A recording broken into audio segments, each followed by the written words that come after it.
Hi, I'm Hannah Gart from Karma Tales. Welcome to Merlin's Archery Adventures.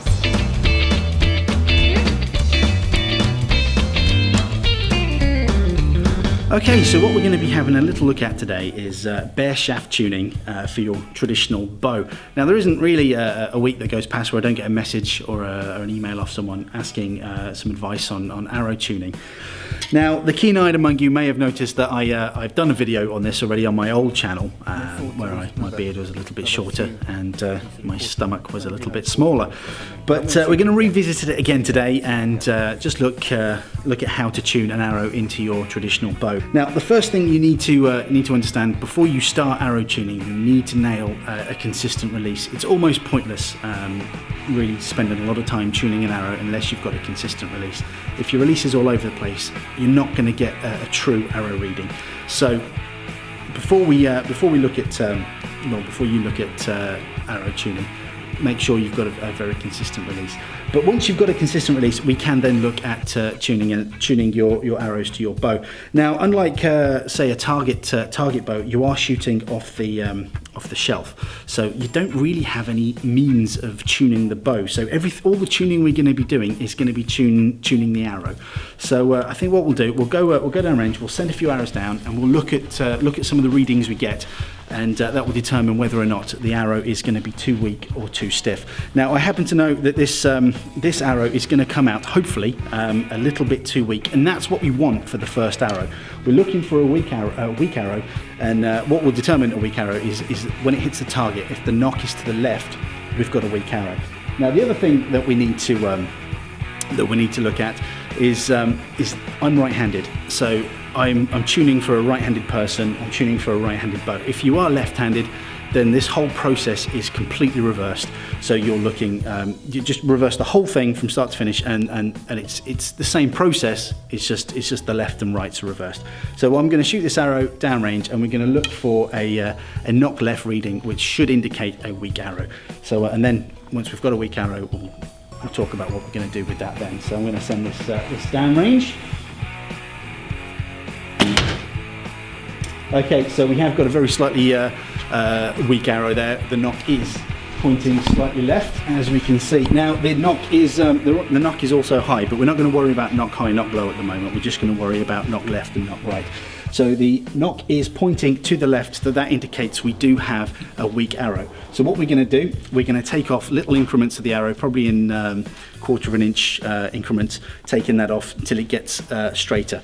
So what it's doing is the arrow is weak, obviously. So the more we take off the arrow, the dynamically stiffer the arrow is going to get. So the stiffer the arrow is going to get, the straighter that arrow is going to be in the target. So we're going to nip off to the arrow room, knock a little bit off this arrow, and come back and shoot it again.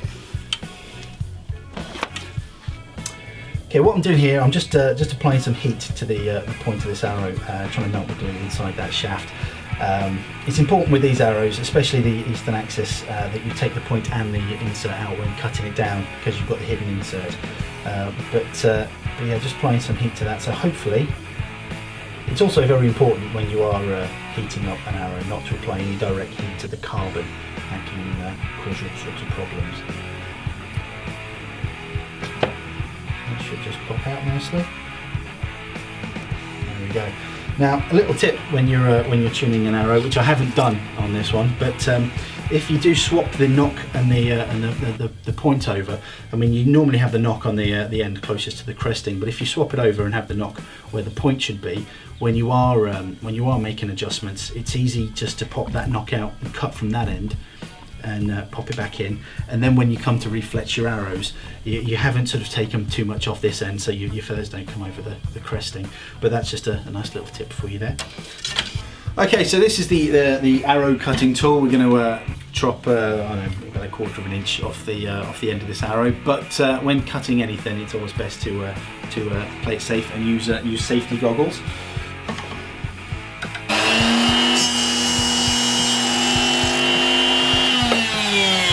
Okay, so we've just taken a little bit off the tip of that arrow, so let's pop the point back in, and let's go back in the range and see if that's stiffened up any.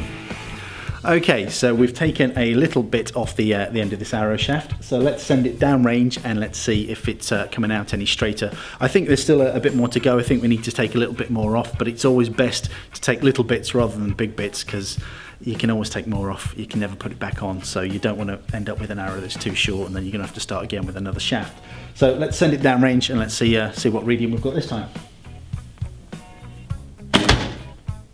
Okay, that still looks a bit weak, which I'm not surprised about. So let's just have a little look.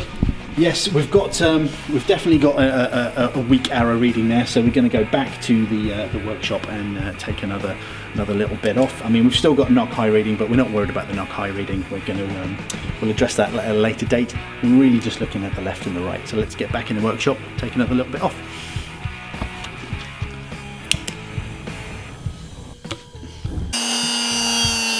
Okay, so we've taken another 1/4 inch off the end of this arrow. So let's send it down range again. Let's see if it's straightened up any. I still think we're probably going to need to take a little bit more off. But like I say, baby steps, taking a little bit at a time. It saves you a lot of headache in the long run. Okay, that's still not left, which is what I was expecting, but it's coming out a little bit straighter now. We've still got that knock high reading, but like I said before, we're not worrying about the knock high reading, we're just worrying about the left and the right. So back to the workshop, take another 1/4 inch off and see if that straightens up even more. Okay, so that's another 1/4 inch taken off, so let's sling it down range again and let's see if it's straightening up any. Okay, that's actually straightening up really nicely now. I'm kind of tempted to go with it, actually.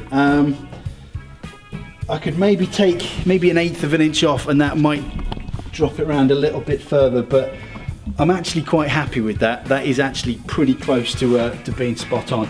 But just to make sure that I'm consistent with my release, I'm going to shoot it a few more times and let's just make sure it's still going in there nice and straight before we finalise it. But yeah, that looks pretty good to me.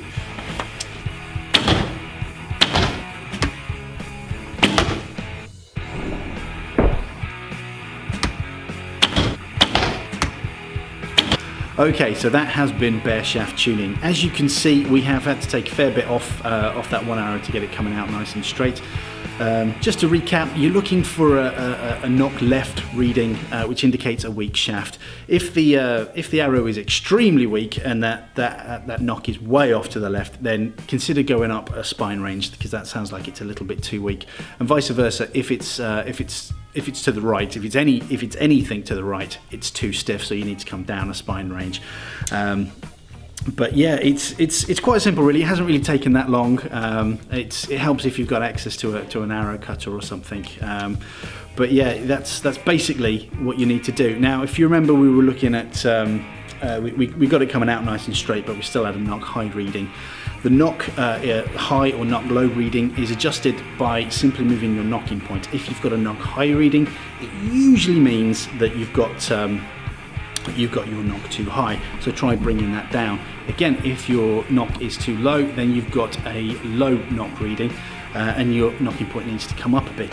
But saying that, shooting off the shelf, you can get something occur called ramping, which will give you a knock high reading no matter what you do.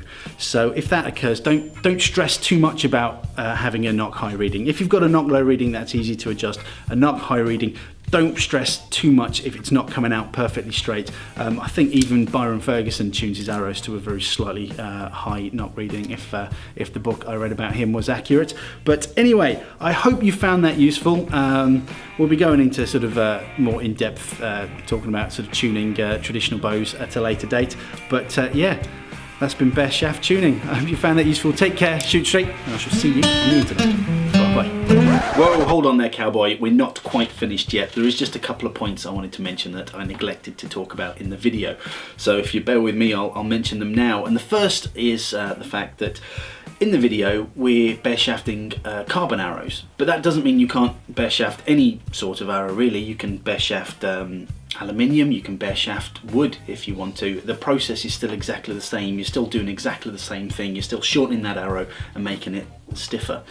The other thing I wanted to mention, it's a little tweak really. Let's say, for example, you've got an arrow coming out and it's ever so slightly too stiff. If you wanted to make that a little bit weaker again, you could increase the point weight. It's a lot easier with carbons. You can just screw them out and screw a new point in. The best shaft we was using today was a 100 grain point. If I wanted to, I could put a 125 grain point in there, or if I wanted to drop it back a bit, I could drop it back to say an 80 grain point or something. So there's always tweaks you can do. It's not just a case of cutting the arrows if it's something that you're not comfortable with or you haven't got access to an arrow cutter. You can change the point weight, and that does make the arrow, obviously a heavier point will make the arrow dynamically weaker, and a lighter point will make the arrow shaft dynamically stiffer. But it does alter the mass weight of the arrow, so if that's something that you're concerned about, then you need to sort of work out exactly what you're doing there. And the other thing that I wanted to mention is the fact that bare shaft tuning isn't the only way of tuning. There are other methods. There's paper tuning, and there is you can shoot fletched arrows along with unfletched arrows and sort of see where they are in relation to each other, and then tune them in that way. But we will be looking at the different types of arrow tuning at a later date.